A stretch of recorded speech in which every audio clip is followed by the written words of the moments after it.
Bonjour à chacun et à chacune. Alors, il fait beau en Belgique, ce qui est assez exceptionnel. Oui, oui, ça arrive de temps en temps. Et voilà, je me suis dit que du coup, j'allais faire ma première petite vidéo dans mon jardin, calmement. Et j'habite à la campagne, donc du coup, si vous entendez des tracteurs ou des voitures, parfois ça fait partie du cadre. Il y a des petits oiseaux ici qui sont tous contents. Et j'ai pas mal de petits êtres de la nature là autour de moi qui sont tout heureux que je commence ma vidéo à l'extérieur et que je leur rends hommage de cette manière-là. Voilà. Alors, cette première vidéo portera sur qu'est-ce qu'il y a dans le monde invisible. Parce que c'est un terme assez générique, le monde invisible, le monde subtil, mais en fin de compte, qu'est-ce que ça comprend? Et donc l'objectif ici, chers parents, c'est de vous faire un petit topo sur les différentes choses que vos enfants peuvent être amenés à percevoir. En sachant que c'est assez rare que les enfants perçoivent tout en même temps. Il y a vraiment des domaines de prédilection pour chacun. Et donc ici, l'objectif, c'est vraiment de vous faire un panel le plus large possible pour vous expliquer les choses d'une manière simple, pour que vous puissiez déjà être attentif à vous dire « Tiens, il me semble que mon petit gamin, c'est plutôt cette chose-là qui va être en lien avec lui ou telle autre chose. » Et que par la suite, les vidéos suivantes, vous puissiez vous focaliser sur tel ou tel élément, quoi. Voilà, alors, je vais essayer d'être claire. Il y a plein de choses qui existent dans le monde invisible. Autant que dans le monde visible en plus. En fait, je dirais même bien plus que dans le monde visible. Donc je vais essayer de faire des catégories pour avoir une structure générale. Ça va? J'ai mon petit cahier. Alors, il y a d'abord tout ce qu'un enfant peut être amené à percevoir dans le jour. Voilà, en étant éveillé, donc conscient. Éveillé, voilà, il joue dehors, il joue à l'intérieur, il fait des Legos, il regarde la télé, tout ça. Il y a toute cette première catégorie-là, et ensuite il y a une seconde catégorie de ce qu'un enfant peut être amené à voir lorsqu'il dort, à percevoir lorsqu'il dort, simplement. Alors, donc, les enfants, une fois qu'ils sont éveillés, vont pouvoir utiliser leurs canaux de canalisation avec le monde invisible. Il y en a 6 généraux, puis il y en a des connexes, des canaux. Je vous les cite, comme ça vous avez une petite idée, puis j'approfondirai tout ça.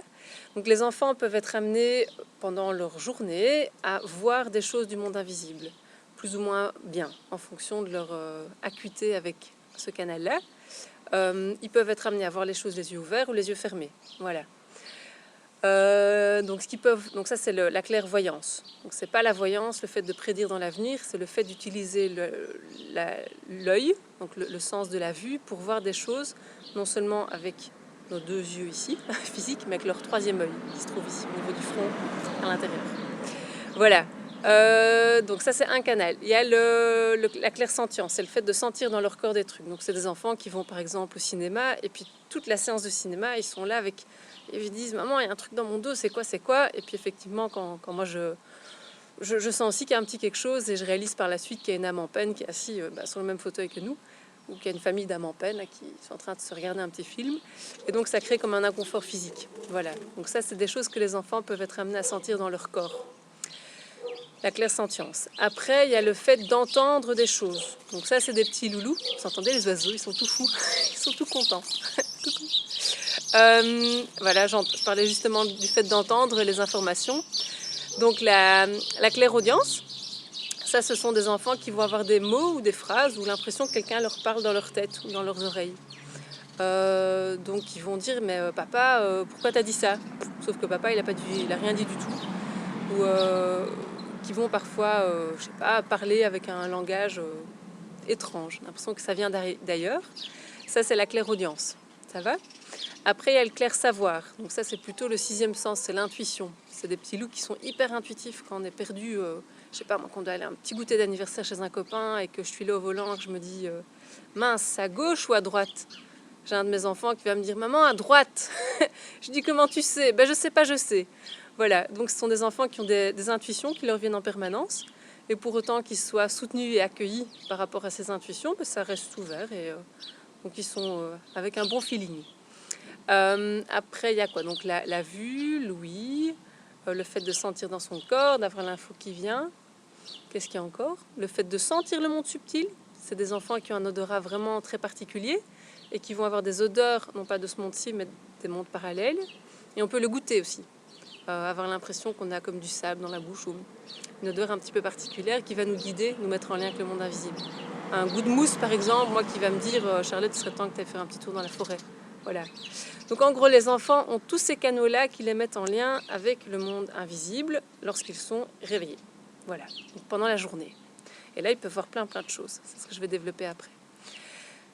Et puis il y a la nuit. Lorsque les enfants dorment, ce qui se passe, c'est que leur âme en fait des petits voyages et vit vraiment une vie parallèle. Donc il y a la vie de la journée, puis il y a la vie de la nuit.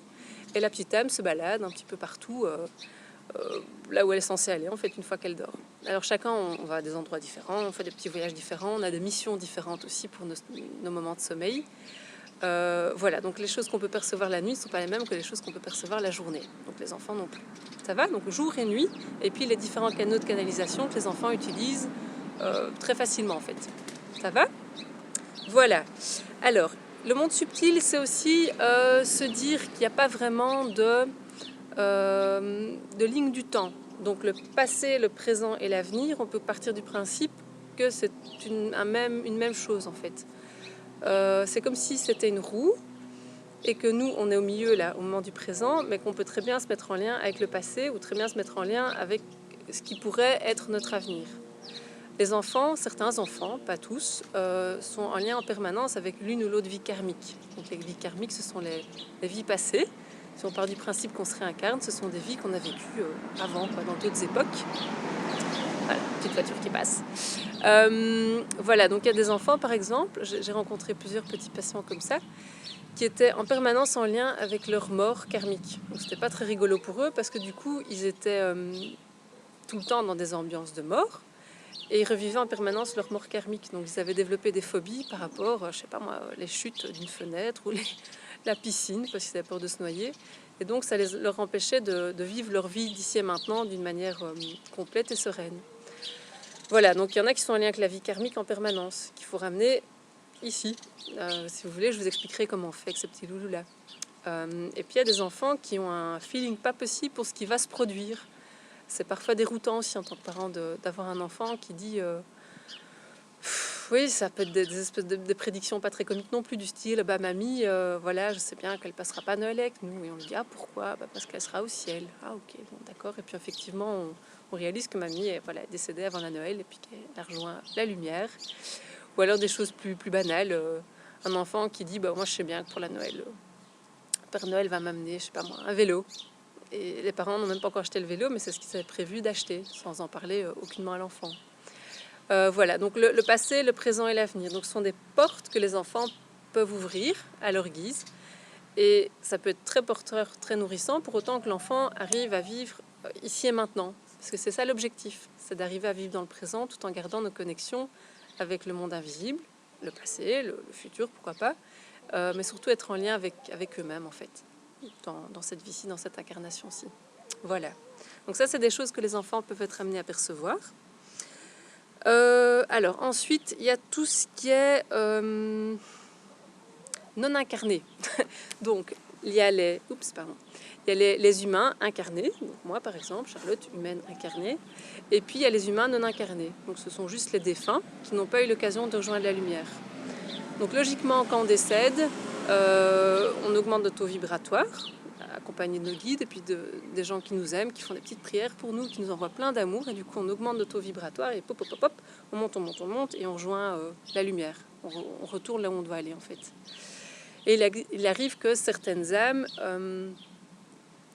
parce que voilà, ils sont décédés dans des contextes qui ne sont pas confortables ou qui n'ont pas su partager des choses avec leurs proches, ces âmes-là restent en lien avec, donc restent dans des vibrations plutôt basses et du coup n'arrivent pas à augmenter leurs vibrations. Et donc ces petites âmes, moi je les appelle les âmes en peine, ce sont des défunts qui errent un peu dans l'entre-deux-mondes. Et ça peut arriver aussi que les enfants soient vraiment en lien avec plutôt la notion de la mort et attirent à eux toutes les âmes en peine en fait. Si vous voulez, je prendrai le temps de vous expliquer aussi comment déceler ces âmes en peine et puis comment les aider à rejoindre la lumière en tant que parents. C'est pas compliqué, vraiment. Il faut arrêter de se dire que tout ça c'est compliqué à gérer, c'est juste quelque chose de très naturel, mais qu'on prend plus le temps de se partager les uns aux autres dans nos cultures occidentales. Voilà, donc je prendrai le temps de vous expliquer comment un parent peut aider une petite âme à rejoindre la lumière pour que son enfant soit libéré, et comment aider aussi un enfant à être dans la vie simplement. Souvent les enfants qui ont des têtes, pas des têtes à poux, mais des têtes à âme en peine, c'est parce qu'ils sont des choses qui n'ont pas encore su régler par rapport à la mort. Soit la mort d'un proche dans cette vie-ci, soit quelque chose qui porte au niveau généalogique, soit des morts karmiques. Donc voilà, tout ça il faut nettoyer clairement et mettre de la lumière là-dedans pour que l'enfant puisse tout à fait percevoir qu'il y a des âmes en peine sans pour autant les attirer à lui et leur servir d'hôte. Voilà, donc ça je prendrai le temps de vous expliquer aussi. Donc les enfants peuvent en gros voir les défunts, les voir, les sentir, enfin, selon les différents canaux de canalisation que je vous ai expliqués avant. Ce qui peut créer pas mal de peur, d'inconfort. Hein. C'est pas très chouette pour un petit loulou d'être en lien avec tout ça sans comprendre ce qui se passe. Par ailleurs, c'est normal, c'est la vie, c'est comme ça. Alors, les enfants aussi peuvent être en lien avec la nature et les éléments. Donc ici, je suis dans mon jardin, donc je suis en lien avec la nature. Et au niveau du monde invisible, il y a les petits peuples de la nature, donc les élémentaux. Dans mon jardin, j'ai par exemple des petites fées qui sont là assez souvent. J'ai un elfe, j'ai des petits lutins assez espiègles. Je leur ai bien expliqué que c'était hors de question qu'ils rentrent dans ma maison, mais ils vont souvent rentrer dans ma maison et chipotent au niveau de ma taque vitrocéramique. Comme ça fait des bip bip bip. Je sais qu'il y a un lutin dans ma cuisine. Donc eux, ils interagissent vraiment avec la matière. Ils sont très proches de nous au niveau de nos corps subtils. Donc ont la possibilité d'interagir avec la matière. Donc les enfants peuvent vraiment les voir très très bien aussi, ceux-là, ces petits êtres de la nature. Donc si un enfant vous dit qu'il y a une fée dans sa chambre, voilà, c'est bien probable. Et puis les éléments, ça il y a aussi des enfants qui sont très très proches des éléments. La terre, le feu, l'air, et qui vont vraiment se ressourcer, par exemple l'eau, la mer, plus que les autres enfants encore en étant dans un élément qui leur convient, les ressources.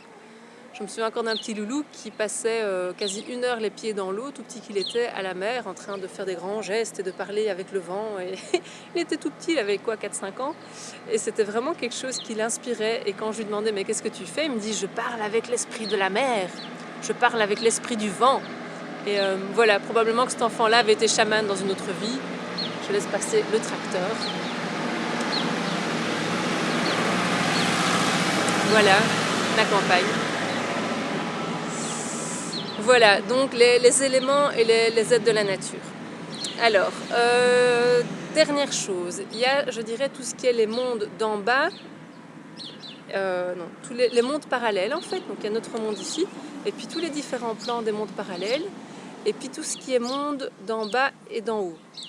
Donc en gros, les mondes d'en haut, ce sont les mondes des anges, des archanges, des maîtres ascensionnés. C'est tout ce qui va nous aider à augmenter nos vibrations. Il y a des enfants qui ont un lien très particulier avec les anges et les archanges, et puis qui sont tout petits. Et puis, donc, il y a les mondes de chez nous, et puis hop, les mondes d'en haut, donc c'est vraiment vertical. Et puis il y a les mondes d'en bas, et ça c'est tout ce qui est le lien plus avec le bas astral en fait, les énergies plus sombres. Et dites-vous simplement, tant qu'on est dans un univers de dualité, ici sur Terre, à cette époque-ci, en 2015, c'est normal qu'il y ait un haut et un bas en fait. Il faut arrêter de se dire aussi que le bas astral c'est quelque chose de complètement flippant, c'est pas du tout vrai. Il y a les énergies hautes, les énergies basses, c'est tout. Et puis plus la Terre va évoluer, plus tout ça va s'unifier et créer quelque chose de juste lumineux et de porteur. Voilà, on a actuellement ces deux énergies-là qui font partie de notre vie, et puis c'est juste à accueillir comme ça et à intégrer comme ça. Donc il y a des enfants qui sont en lien avec les énergies hautes, et puis des enfants qui sont en lien avec les énergies basses. Le but c'est de les aider à remonter ces petits loulous-là. Parce que c'est pas confortable d'être en lien avec les énergies basses, et si c'est le cas, c'est souvent lié à des vies karmiques, ou lié à la famille des parents dans lesquels ils se trouvent au jour d'aujourd'hui. Alors, à côté de ça, il y a les mondes parallèles. Moi, je visualise vraiment comme s'il y avait il y a un autre plan à nous, puis comme des feuilles de papier qui seraient les unes à côté des autres. Et il y a des petits loups qui sont assez doués pour faire comme des ponts, comme des trous, pouf, entre un plan et un autre. Et du coup, les deux mondes se superposent. Donc c'est comme si dans la chambre d'un enfant qui avait créé un trou, il y avait son monde, sa chambre à lui, son petit lit, son armoire, son fauteuil, et puis paf, le monde parallèle qui se trouve au même endroit sur une autre dimension. Et donc ce sont des enfants qui vont souvent vous dire qu'ils ont peur des monstres, parce que ce sont des êtres qui n'ont pas forcément un physique humain comme nous. Et il y a vraiment, voilà, du coup, un entrecroisement entre ces deux mondes. Alors ça peut être un monde ici, ça peut être un monde là, mais le tunnel se fait de la même manière, quoi. Voilà, donc l'objectif pour ces petits bouts-là, c'est de comprendre pourquoi ils font ces trous et de leur apprendre à les fermer à chaque fois colmater. Voilà. Voilà, donc en gros, un petit topo général sur ce que c'est que le monde invisible, le monde subtil, en vous disant qu'il y a encore beaucoup d'autres choses bien plus vastes que je vous ai expliquées.